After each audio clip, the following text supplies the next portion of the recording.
2011年8月，俄罗斯美女索菲亚初次踏足中国，很快她便深深爱上了中国，于是萌生了找个中国男朋友的想法，并打算在中国定居下来。2018年，时年28岁的索菲亚在一次活动中结识了北京小伙武超然，不到1个月，两人就正式确立了恋爱关系。2019年11月22日，索菲亚和武超然在北京领取了结婚证。婚后，索菲亚又为武超然生下了一个可爱的混血女儿。如今，距离他们喜结连理已经过去整整6年了。他们的婚姻生活是否依然幸福美满呢？大家好，我是南风。今天我们一起看看索菲亚的中国婚姻。1990年8月，索菲亚出生在俄罗斯西北部城市圣彼得堡的一个普通家庭。她的父亲是一名计算机系统管理员，而母亲则在一所学校里担任计算机老师。索菲亚还有一个双胞胎姐姐，从小两个人就一起玩耍，一起上学，两个人的关系非常亲密要好。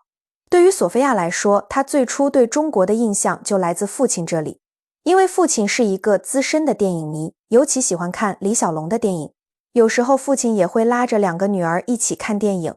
小时候的索菲亚也自然而然地喜欢上了李小龙的电影。8岁那年，索菲亚正在上小学3年级。当时学校组织同学们去博物馆参观游览，在博物馆里，索菲亚一行人遇到了来俄罗斯旅游的中国人，这些中国人非常热情友好，其中一人还将身上随身携带的饰品送给了索菲亚，这让索菲亚觉得中国人非常友善亲切。也许从那时起，她就想着要认识更多的中国人。2007年9月，索菲亚进入了圣彼得堡当地的一所印刷学院，开始了她的大学生活。她在大学里所学的专业同样也是和印刷相关的。不过，索菲亚对这个专业其实并没有太大的兴趣。在大学里，索菲亚发现校园里有很多来自中国的留学生，她就想着可以和这些中国留学生交个朋友。可是因为中国留学生的英语和俄语都不太流利，她自己反倒被逼着开始学起了中文。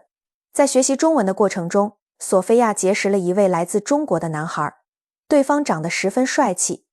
男孩教索菲亚学习中文，索菲亚则教男孩学习俄语。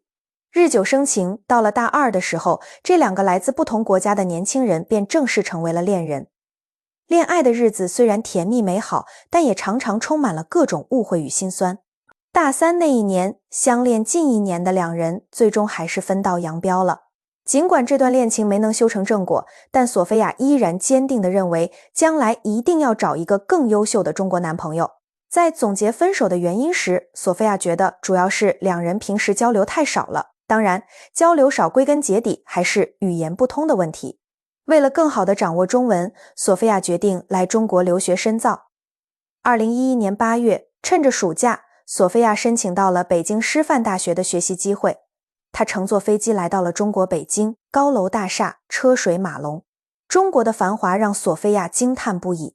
这一次，虽然她只在中国待了1个月，但她已经彻底爱上了中国，爱上了中国的风景气候，爱上了北京的炸酱面，更想要在中国定居。只不过因为学业的缘故，这年9月份，索菲亚又回到了俄罗斯。2012年夏天，索菲亚大学毕业，此时她又到首都师范大学学习了1年中文。在这1年的时间里，索菲亚除了日常的学习，就是到处去旅行。她走过了中国的许多城市。随着对中国的了解不断加深，她也更加坚定了要在中国定居下来的念头。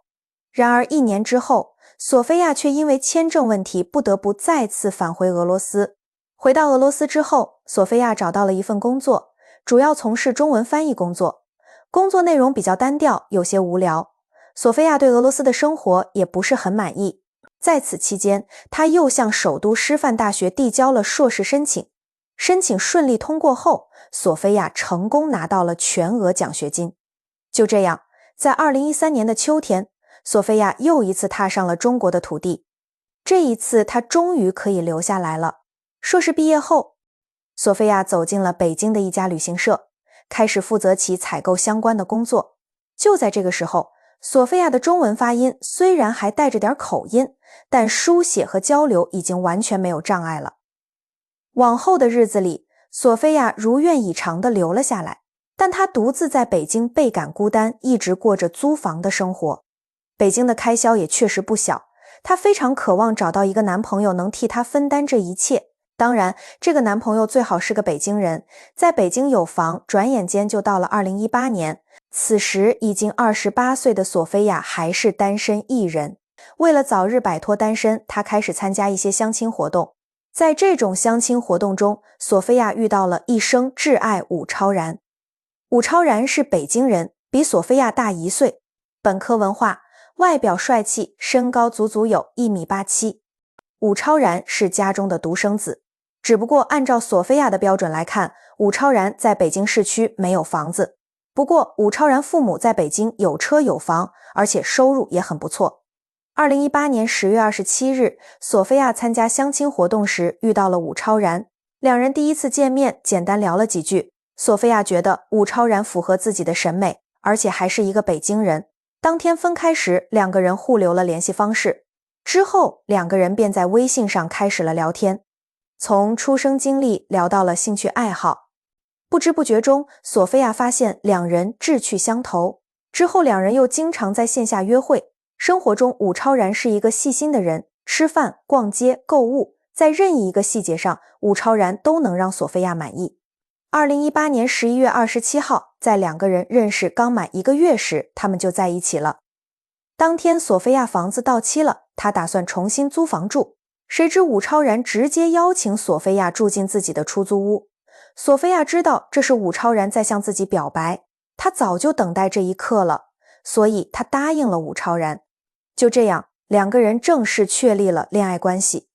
在一起之后，两个年轻人都在为共同的生活努力打拼。生活中，随着彼此了解的不断深入，他们之间的感情也变得越来越深厚。可是在索菲亚的心底，她始终觉得两个人并不合适。在经历了多次内心的挣扎后，索菲亚在两人相恋1周年的时候提出了分手。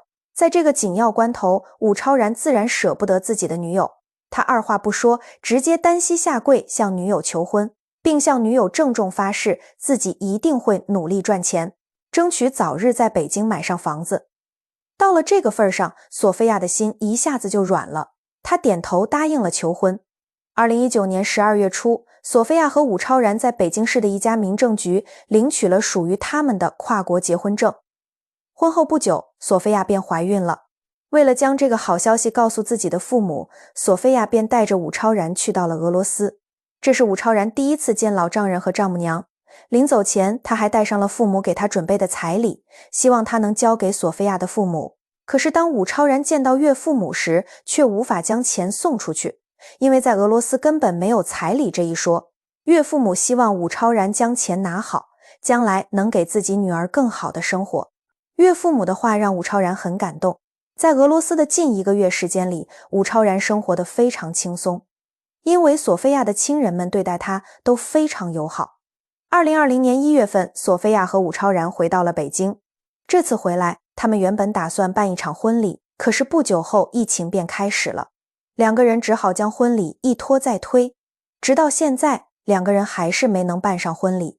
2020年8月份，索菲亚在北京的一家医院里生下了一个混血女儿。索菲亚给她取名武金娜，夫妻俩人都一致决定让女儿加入中国国籍。为了更好地陪伴女儿，索菲亚辞掉了工作，之后便成为了全职妈妈。照顾孩子这件事本来就很辛苦，婆婆很心疼儿媳妇，每到周末她也会到家里帮忙带孩子。虽然索菲亚和婆婆年龄不同，国籍不同，但在索菲亚看来，婆婆是一个好人，对待自己非常好，两个人从来没有吵过架。2022年7月10号，索菲亚在抖音上发布了一条短视频，这条视频记录了她接种疫苗的全过程。对她而言，一个俄罗斯人能在中国免费接种疫苗，这真是一件非常值得庆幸的事。她也为自己生活在中国而感到由衷的开心。这是我家宝贝，平时我带孩子，因为我老公、我公公、婆婆他们都上班，只有我不上班，现在我负责带孩子。将来我也准备去上班，等他上幼儿园了，或者等我找到了一份特别好的工作，可以提前给他办理一个私立幼儿园，然后我就去工作。原来我是做旅游的，这个行业我很喜欢，现在正好也恢复差不多了。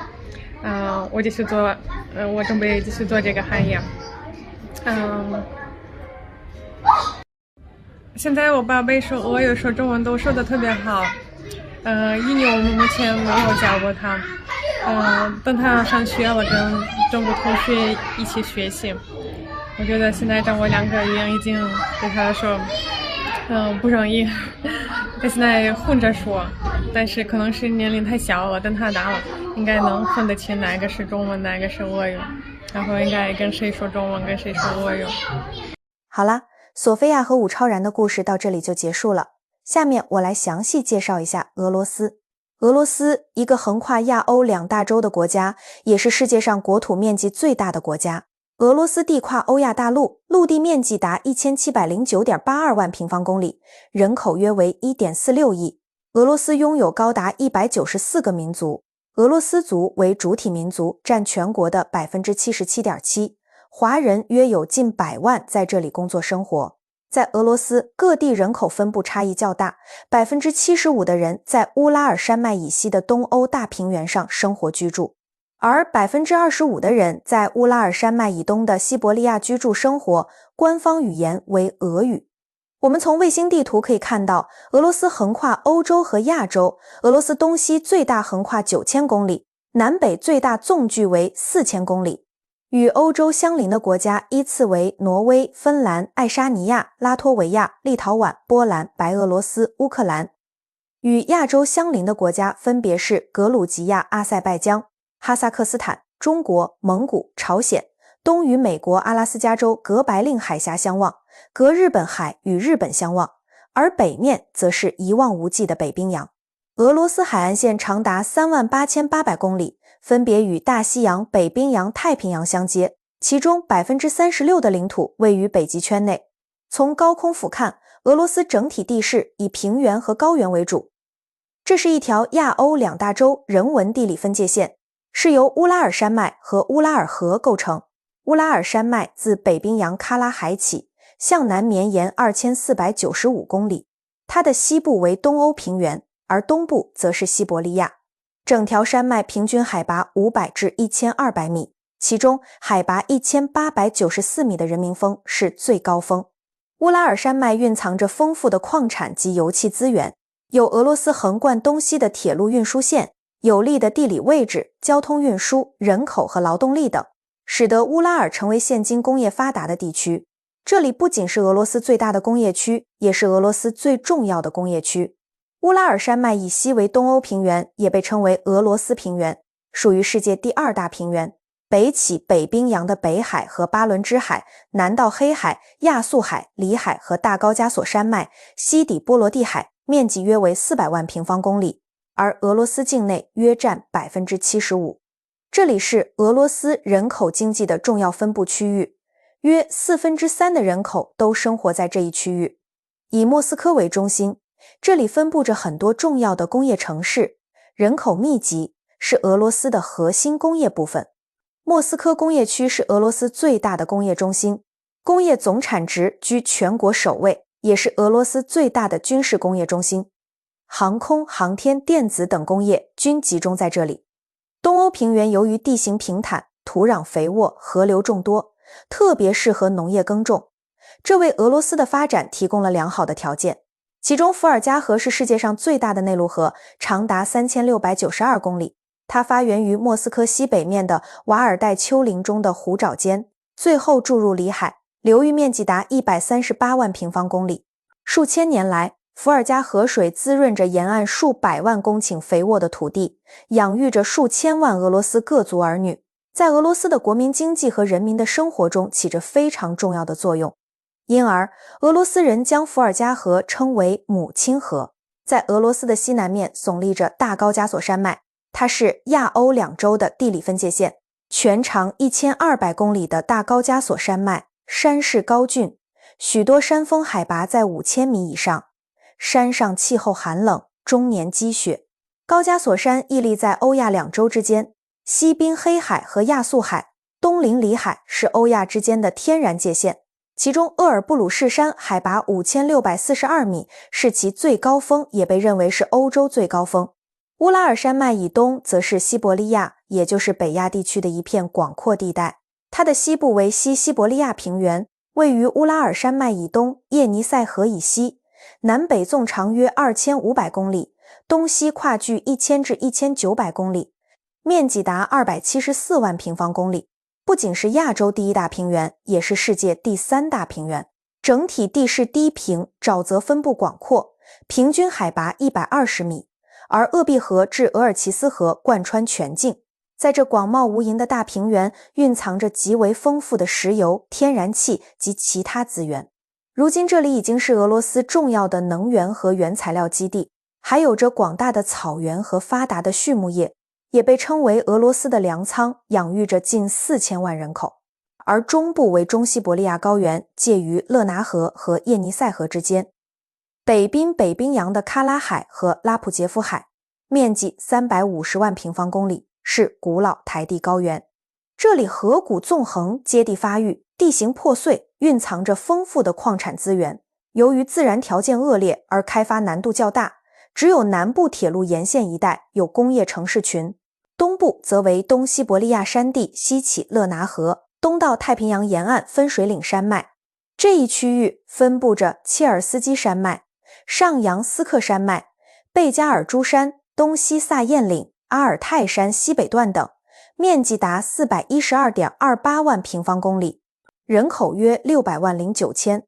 这里是全球最寒冷的地区之一，生活环境恶劣，多数地方人迹罕至，基本不适于人类生存。这一区域人口基本集中在南部以及沿太平洋的岛屿生活居住。俄罗斯自然资源十分丰富，种类多，储量大，自给程度高，有着高度发达的工业体系，在世界上有着重要地位。在轻工业方面发展缓慢，广阔的耕地、平坦的地形、肥沃的土壤和充足的水源，使俄罗斯农业发展快速，位居世界前列。